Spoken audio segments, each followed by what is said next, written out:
Good morning, you guys. It's your boy Bill Mahari here, represent Mahari Nation Sports Podcast.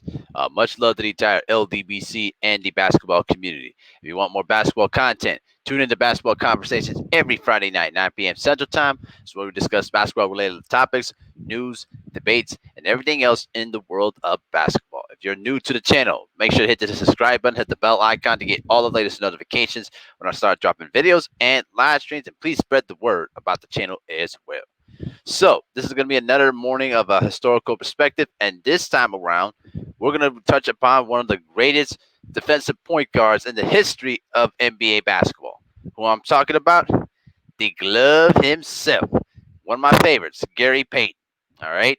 This is perhaps one of the greatest guards that you'll ever find in the NBA. A guy that can basically shut you down on the defensive end and can get you go and can provide you a lot of offense, okay? Now, as most of you guys already know, Gary Payton was born and raised in Oakland, California, and played high school basketball at Skyline University. Okay, and then in '86 he attended Oregon State University.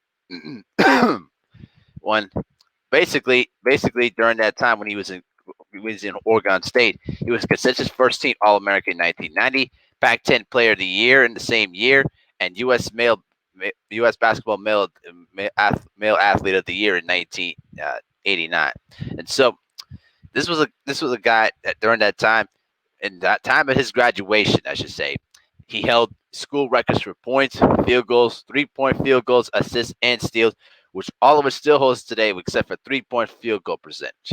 And he helped the Beavers to the NCAA tournament three times and was made one NIT appearance. Okay, so heading into the 1990 NBA draft, he was drafted second overall by the Seattle Supersonics. Okay, coming into the league with star-filled expectations, um, Gary Payton struggled in the first two seasons in the league, averaging 8.2 points per game. And for a lot of you that don't know at the time, Gary Payton was very close to quitting basketball because he was frustrated. Things were not going well for him. You know what I mean? And one of the big reasons why is that when he was being coached by Casey Jones's offensive philosophy was to play slow tempo basketball. Gary Payton's style was more of a fast-paced, quick tempo, type of game, and he did not like that style. There were a lot of interviews where he talked about how Casey Jones almost made him retire from basketball completely. But that changed completely during the 91-92 season, halfway through the year, when Casey Jones was dismissed as coach and George Karl stepped in. All right. And with the help of Tim Gergich, too, his assistant coach, they helped Gary Payton become the player that you guys see even today. So coming back from that horrible 2 years, he stepped it up in the 92-93 season, averaged 13 and a half points per game, averaging 4.9 assists per game. Okay. And he improved his shooting, though, too. Okay. Slowly. 77% from the foul line, 20% from three, and 49% from the field. All right. But his trademark, as always, was his defense. Okay. So playing 12 and a half seasons with the Seattle Supersonics, okay, alongside with his teammate Sean Kemp, they basically perfected the duo of Sonic Boom, which is basically it was anytime they were on the fast break, you knew that an alley oop was coming. Gary Payton with the lob pass to Kemp every time, okay, and during his time with Seattle, he made 9 consecutive All NBA team selections and was chosen third team in 1994. He would also make first team All NBA in '98 and 2000. Okay, but his best season during that time was the 95-96 season. That time around, the Seattle Supersonics made the NBA Finals, and he had the best year of his career, leading the NBA in steals, averaging 2.9 steals per game. That was his best trademark. When he played the point guard position, what he basically did was basically play full court man to man defense and took pride at defending you one on one without any help. That's why you saw a lot of great legendary matchups between Gary Payton and John Stockton, and most famously the great matchups between him and Michael Jordan. And we're gonna get into that. We're gonna get into that matchup in a few minutes. But During that 95-96 season, he averaged 19.3 points per game, once again leading the NBA in steals with 2.9 steals per game, 7.5 assists per game. Okay, and he also shot 74% from the free throw line, 32% from three, and also 48% from the field. All right, and he helped lead the Seattle Supersonics to 64 regular season victories. Okay, this was arguably his best year of his career by far, and also won the Defensive Player of the Year award. All right, a huge upset because there were some people at the time that felt that Scottie Pippen should have won Defensive Player of the Year award based on the defense that he did during that 95-96 season, and also helping leading the Bulls to 72 victories. But you can't win every award, and so basically Gary Payton rightfully earned that award. And to top it all that, he made first team all defense 8 straight seasons from 94 all the way up. I should say a record 9 consecutive seasons for from 94 all the way up to 2002. And with that Defensive Player of the Year award that he won in 96, he became the first guard to win that award in 8 years. hmm And we're gonna talk about the legendary matchup with Michael Jordan now. Okay, those two guys met each other in the 96 NBA Finals. They were two guards that both won the Defensive Player of the Year awards. And basically the last guard to win the Defensive Player of the Year award was Michael Jordan. And even though they both played different positions, both of them were basically equal in terms of their aggressiveness, in terms of their trash talking, in terms of their demeanor, all right? They were basically legendary trash talkers, okay? Midway through that 95 during that 96 finals, okay? So George Cole made the decision to basically take take Payton off of Michael Jordan and make him defend Scottie Pippen so they can try to score more. But when they were down 3 games to nothing, Gary Payton basically went into George Cole's office and told him like, "I don't care what you say, I'm guarding Michael Jordan from this point forward." And from that point forward, Gary Payton made a huge impression about it. His defense held the Bulls to their lowest offensive output in the NBA Finals, and basically frustrated him. During the last three games of that series. So in the first 3 games of that series, Jordan averaged 36.3 points per game and scored at least 30 points in 14 of his 17 games. But during in that 96 Finals, all right, he averaged 27.3 points per game and scored more than 30 points in only one of the 6 games.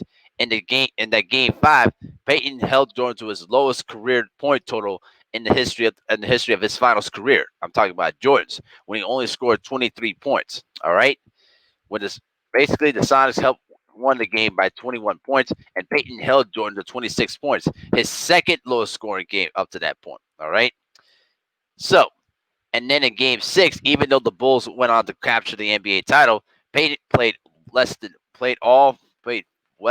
47 minutes, only missed out 1 minute, and he held Jordan to 22 points, making him miss 14 of his 19 shots. All right.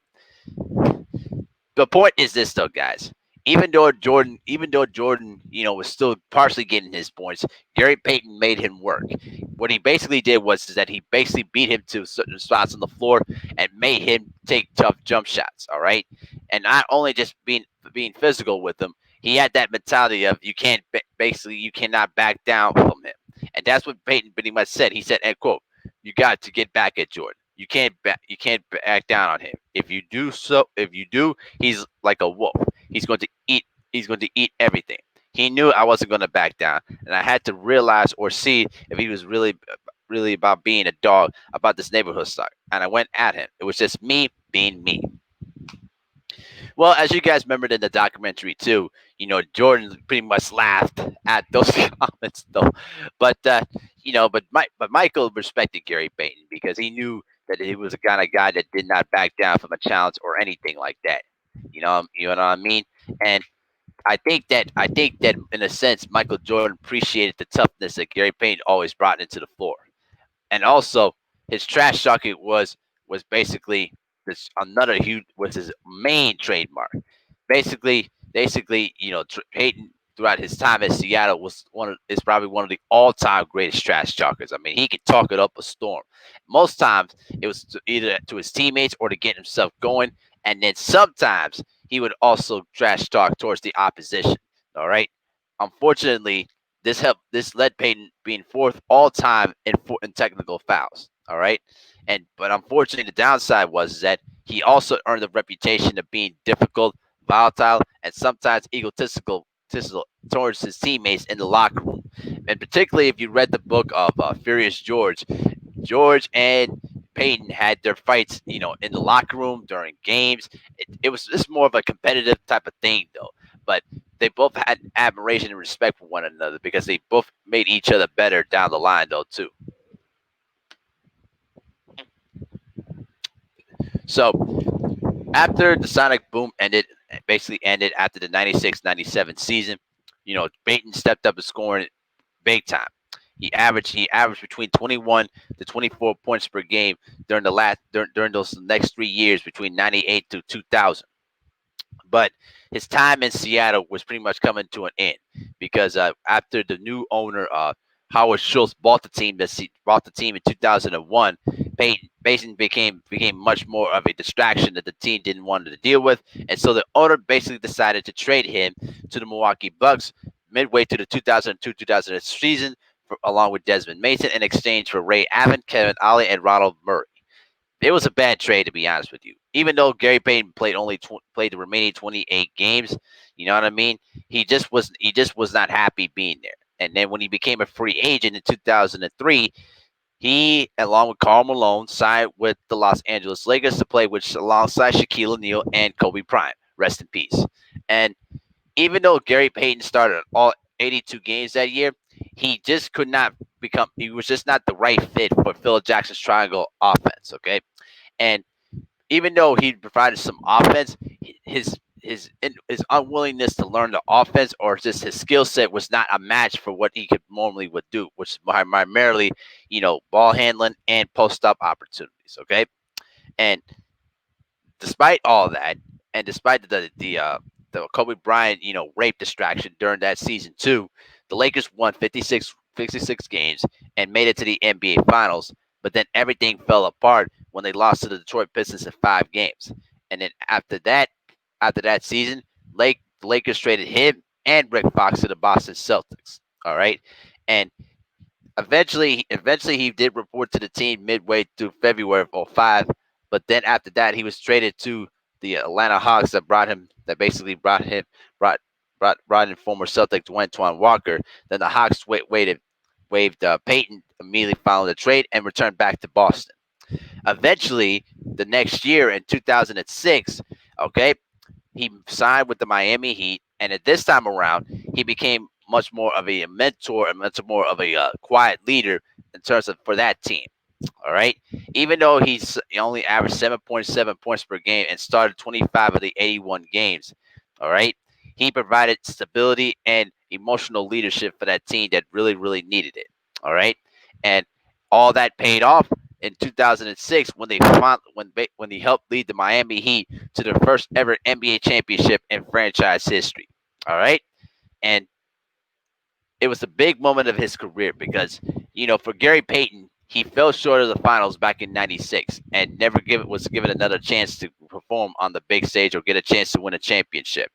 And when he won his first championship, it was a huge moment for him. It was a huge moment for the Miami Heat organization, and it basically was the finals. It was the final cherry on the Sunday to cap off a great career for Gary Payton. So, the effect about how his influence a lot helped him out in the game. He was a major influence for a lot of the other players that was coming up in the NBA, more particularly with Jason Kidd, who also grew up in Oakland, California, though too, because Gary Payton had great one-on-one games with a young Jason Kidd at the time, and he basically treated Jason Kidd growing up pretty much in the same environment and pretty much with the same mentality though too. So when you notice how Jason Kidd played, he played with nearly the same way that Gary Payton played because he helped put the mental toughness of the streets in Oakland into Jason Kidd and helped him out being a Hall of Famer though too as well. You know what I mean? As Payton says in about basketball in Oakland, you learn that you can't be friends before the game and after the game. But once the game starts, it's all about business. No jive. End quote. So yeah, this was the kind of guy. This was the kind of guy that he could be crazy, funny, entertaining, lots of trash talking. But when it came down to it, when it came down to the basketball and came down to the nit and gritty, this guy was pretty much everything that you needed to help your franchise win. You know what I mean? And the one thing that I will always forever respect about Gary Payton was he always brought it, no excuses. He never backed down from a challenge, and anytime when he's talking trash and he can back it up with his scoring, you know you in for a long night. That's why a lot of the stars of the league during the '90s circled in the Seattle game anytime when those great point guards like John Stockton in the bunch had to really know that they were going to be in for a long battle with Gary Payton. But let me know what you guys think in the comments section.